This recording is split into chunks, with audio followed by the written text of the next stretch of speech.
અંકલેશ્વરના GIDC Asian paint ચોકડી સ્થિત કષ્ટભંજન હનુમાન મંદિરથી ઝઘડિયા સ્થિત શ્રી ગુમાનદેવ હનુમાનજી મંદિર શ્રાવણ માસના શનિવારના રોજ યુવાનો, મહિલાઓ, બાળકો અને વડીલો સહિત મોટી સંખ્યામાં ભક્તોનો એક સંઘ ભજન કીર્તન અને જયઘોષ સાથે ભક્તિમય વાતાવરણમાં નીકળ્યો હતો. ગરમી અને લાંબા અંતરની થાકની પરવા કર્યા વિના તમામ વયજૂથના શ્રદ્ધાળુઓ ઉત્સાહપૂર્વક પગપાળા આગળ વધ્યા હતા.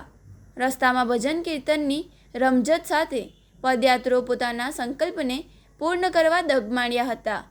ભક્તોએ દાદાના ચરણોમાં શીશ નમાવી પરિવારની સુખ શાંતિ, સમૃદ્ધિ અને સમાજમાં પરસ્પર ભાઈચારો જળવાઈ રહે તેવી પ્રાર્થના કરી હતી. આ પદયાત્રા માત્ર એક ધાર્મિક પ્રવાસ બની ન રહેતા લોક આસ્થા અને દૃઢ સંકલ્પનું ઉત્તમ પ્રતીક બની રહી હતી. દાદા પ્રત્યેની અતૂટ શ્રદ્ધા આગળ મુશ્કેલ માર્ગ પણ સરળ બની ગયો હતો.